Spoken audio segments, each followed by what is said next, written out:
ಪಾಠ ಕೇಳಿ ಕೇಳಿ ಬೋರ್ ಆಗ್ಬಿಡ್ತಾ ಹಂಗಾಗಿ ನಮ್ಮ ಅಜ್ಜಿ ಸತ್ತವಲ್ಲಿ ಟೀಚರ್ ಸ್ಕೂಲ್ ಹೇಳಿ ಇವತ್ತು ಕಾಲೇಜಿಗೆ ರಜೆ ಮಾಡಿ ನಾನು. ಹೌದಾ? ಈಗ ಇಲ್ಲೇ ಬಸ್ ಸ್ಟ್ಯಾಂಡ್ ಸರ್ಕಲ್ ಹತ್ರ ಇದೀನು. ನಾನು ಸರ್ಕಲ್ ಆಗಿದ್ದೀನಿ. ಎಲ್ಲಿ ಹಾಳದ ಕಾಣ್ತಿಲ್ಲ, ಎಲ್ಲಿದ್ಯಾ?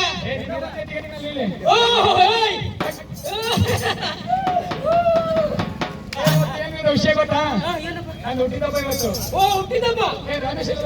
ರಾಮೇಶ ಅವ್ನ ರಾತ್ರಿ ಎಲ್ಲ ಹೋಳಿಗೆ ತಿಂದು ಹೊಟ್ಟೆ ನೋವಂತ ಬೇದಿ ಮಾಡ್ಕೊಂಡು ಬಾತ್ರೂಮ್ ಹೋಗಿ. ಅಯ್ಯೋ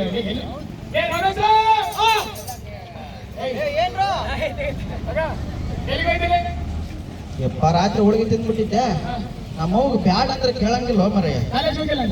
ಅಯ್ಯೋ ನೀನ ಹೇಳಿದ್ದಿಲ್ಲ ನೀವು ರಜೆ ಮಾಡ ಅಂತೇಳಿ. ಏನ್ ವಿಶೇಷ?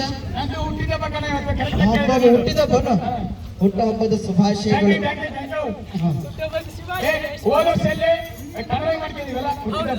ಹೌದು, ನಮ್ಮ ಸ್ವೀಟಿ ಬರ್ಲಿಲ್ಲ. ಇನ್ನಷ್ಟು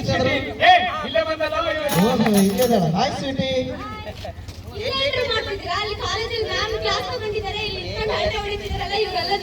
ಬರೀ ಕಾಲೇಜು ಮ್ಯಾಮ್ ಹೇಳ್ಬಿಟ್ಟು ಬರೀ ಆ ಮೇಡಮ್ ಪಾತ್ರನೇ ಬೋರ್. ಅದಕ್ಕೆ ಉತ್ತರ ಆಗ್ಲಾರ್ದ ಹಿಂಗಿರೋದು. ಅಲ್ಲ ಪಾಠ ಕೇಳಿ ಕೇಳಿ ಹುಚ್ಚರಾಗ್ಬಿಟ್ಟಿವ್ ನಾವು. ವಿಶೇಷ ಇವತ್ತು ನಂದು ಅಪ್ಪಿ ಬರ್ತಾರೆ. ಫಿಕ್ಸ್ ಮಾಡ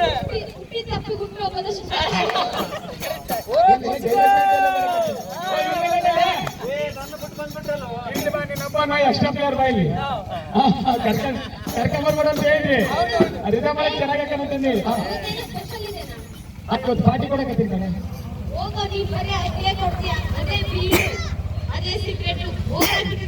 ಏ ಸಿಗರೇಟ್ ಇಲ್ಲ, ಇದು ಬೀಡಿ ಇಲ್ಲ, ಯಾವ್ದಿಲ್ಲ, ಬೀದಿಲ್ಲ. ಸ್ಪೆಷಲ್ ಕೊಡಕತ್ತೀನಿ ಇವತ್ತು.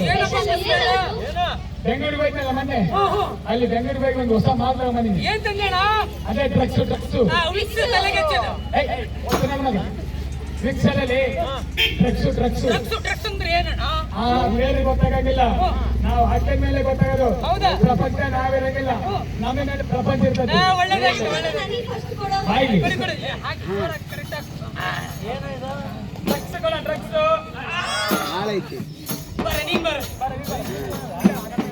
ಇವತ್ತು ಒಳಗೊಂದು ಮುಗಿಸ್ಕೊಂಡು ಮಾಡೋದು.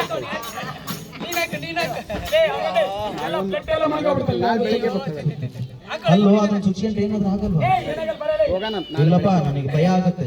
ಏನಾಗಲ್ಲ ಕಾಣೋ, ಆಕಾಶಕ್ಕೆ ಮೂರೇಗೇನು ಅಣ್ಣ ನನಗೆ ಮೆಲ್ಲಿಗೆ ಆಗ್ಬೇಕು. ಇವತ್ತು ಗಟ್ಟಿ ಬಂದ್ಬಿಡ್ತಾರಲ್ಲ. ಇರ್ಲಿ, ಏನಾಗತ್ತ ಫ್ರೆಂಡ್ಶಿಪ್ ಅಲ್ಲ, ಏನಾಗಲ್ಲ.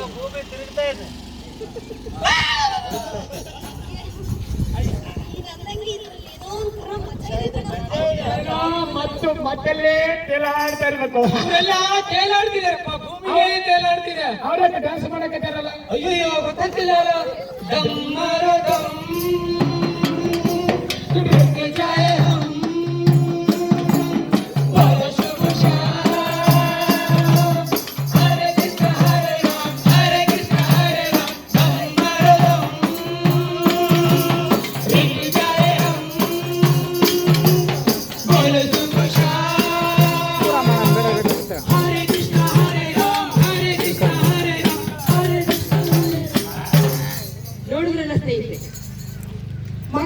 ಪೇಟೆ ಕಳಿಸಿ ಒಳ್ಳೆ ಕಾಲೇಜಲ್ಲಿ ಒಳ್ಳೆ ವಿದ್ಯಾಭ್ಯಾಸ ಮಾಡ್ತಾವ್ ನನ್ನ ಮಕ್ಕಳು. ಅವ ನಿನ್ ಮಗ ಏನವ? ನನ್ ಮಗ ಬೆಂಗಳೂರಾಗ ಓದ್ತಾವ್ನೆ. ಅದ್ಯಾವ್ದೋ ದೊಡ್ಡ ಕಾಲೇಜಾಗ ಓದ್ತಾವ್ನೆ. ಯವ್ವ ನಿನ್ ಮಗಳೆಲ್ಲವ? ನನ್ ಮಗಳ ಡಿಗ್ರಿ ಮಾಡ್ತಾವ್ವಾ ಬೆಂಗಳೂರಾಗ, ನಿಂಗೆ ಗೊತ್ತಿಲ್ವಾ?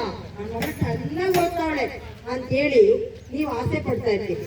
ಕಷ್ಟಪಟ್ಟು ಕೂಲಿ ನಾಲಿ ಮಾಡಿ ಮಳೆ ಅಂದಲೆ ಬಿಸಿಲಂದಲೆ ನನ್ ಮಗಳು ಚೆನ್ನಾಗಿ ಓದ್ತಾವ್ರೆ, ನಾಳೆ ದಿನ ಒಳ್ಳೆ ನೌಕರಿ ಸೇರ್ಕೊಳ್ತಾರೆ, ಅವ್ರ ಕಾಲ ಮೇಲೆ ಅವ್ರು ನಿಂತ್ಕೊಂಡು ಅವ್ರ ಜೀವನ ಅವರು ರೂಪಿಸ್ಕೊಳ್ತಾರೆ, ಮುಪ್ಪಾದಂತ ಕಾಲಕ್ಕೆ ನಮ್ಗೆ ಆಸರೆ ಆಗ್ತಾರೆ ಅಂತ ಹೇಳಿ ತಂದೆ ತಾಯಿಯಂದಿರು ಅವ್ರಿಗೆ ಹಣ ಕಳಿಸ್ತಾರೆ.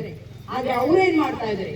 ಸ್ನೇಹಿತರ ಸಹವಾಸದಿಂದ ಪರಿವಾರದ ದುಶ್ಚಟಗಳಿಗೆ ಬಲಿಯಾಗಿ ತಮ್ಮ ಜೀವನವನ್ನ ಅವರೇ ಅವ್ರ ಕೈಯಾರ ಹಾಳು ಮಾಡ್ಕೊಳ್ತಾ ಇದ್ದಾರೆ. ಈಗ ನೀವೇ ನೋಡ್ರಿ, ಒಂದು ಸಿರಂಜಿನಿಂದ ಈ 5 ಜನ ಕಿತ್ಕೊಂಡ್ರು. ಈ 5 ಜನದಲ್ಲಿ ಯಾರಿಗಾದ್ರೂ ಒಬ್ಬರಿಗೆ HIV ಇತ್ತು ಅಂತ ಅಂದ್ರೆ ಈ 5 ಜನಕ್ಕೂ ಬರುವ ಸಾಧ್ಯತೆ ಇದೆ. ಅದಕ್ಕೆ ನಾವೇನ್ ಮಾಡ್ಬೇಕು ಅಂದ್ರೆ ತಂದೆ ತಾಯಿ ಆದವರು ಮಕ್ಕಳು ಕಾಲೇಜಿಗೆ ಹೋಗ್ತಾ ಇದ್ರ, ಕೆಲ್ಸಕ್ಕೆ ಸರಿಯಾಗಿ ಹೋಗ್ತಾ ಇದ್ರ, ಇವತ್ತು ಕಾಲೇಜಿಗೆ ರಜಾ ಇತ್ತು, ಯಾಕೆ ಮಕ್ಕಳು ಊರಿಗೆ ಬಂದಿಲ್ಲ, ಏನ್ ಮಾಡ್ತಾ ಇದಾರೆ ಅನ್ನೋದನ್ನ ನಾವು ಆಗಾಗ ಊರಿಗೆ ಹೋಗಿ, ಕಾಲೇಜ್ ಹತ್ರ ಹೋಗಿ, ಕೆಲ್ಸದ ಹತ್ರ ಹೋಗಿ ನಾವು ವಿಚಾರಣೆ ಮಾಡಿ ನಮ್ಮ ಮಕ್ಕಳನ್ನ ನಾವು ಎಚ್ಚರಿಕೆಯಿಂದ ನೋಡ್ಕೊಳ್ಬೇಕು. ಈ HIV ಸೋಂಕಿನಿಂದ ಮಕ್ಕಳನ್ನ ನಾವು ಕಾಪಾಡ್ಕೊಳ್ಬೇಕು. ಹಾಗೆ ನಮ್ಮ ನಾಟಕದ ಮುಂದಿನ ದೃಶ್ಯವನ್ನ ನೋಡೋಣ ಬನ್ನಿ.